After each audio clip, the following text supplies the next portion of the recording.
Captain America may actually die in Avengers 4. This isn't some crazy theory, I have proof, and by the end of this video, I bet you'll be convinced that Captain America will actually die in Avengers 4. But how? It has to do with a promise Captain America will break in Avengers Endgame, a promise that he's broken ever since the first Captain America. It's this promise that'll spell the death of the First Avenger.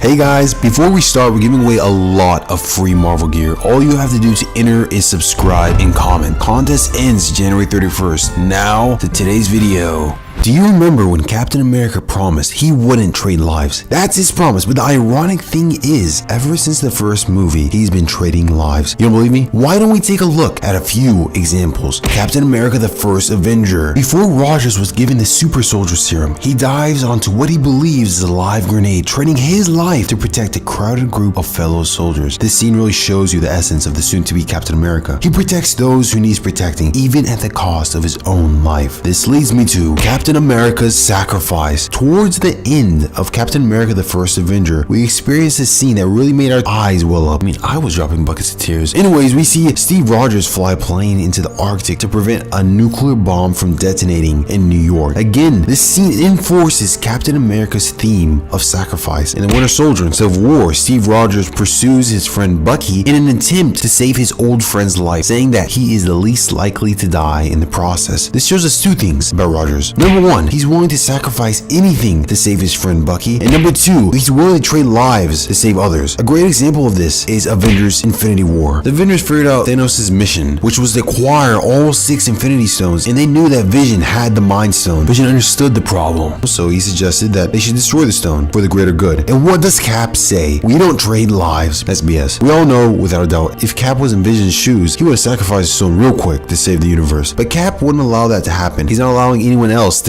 take a part of the sacrifice action for the greater good. And this leads me to my last major point, Thanos' motivations. In Avengers Infinity War, Thanos believes that in order to sustain life, we have to reduce it by half. In other words, Thanos believes in trading lives. The ultimate example of Thanos' life trading sacrifice was to throw his adopted daughter Gamora off a cliff in order to obtain the Soul Stone. But on the other side, Steve Rogers and everything he stands for is the antithesis to Thanos. When faced with destroying the Mind Stone, which would kill Vision, Rogers refuses. He'd rather die fighting than sacrifice an innocent life to avoid the fight. And that's why I wouldn't be surprised if in Avengers 4, in order to undo Thanos' snap, Steve Rogers would have to sacrifice himself to undo the damage. It's time for the OG Avengers to pass the torch to the next generation of Marvel heroes like Doctor Strange, Spider-Man, Captain Marvel, and etc. It's time for Captain America to die. You know what? Let's do a vote. Comment down below right now your thoughts on Captain America's fate in Avengers 4.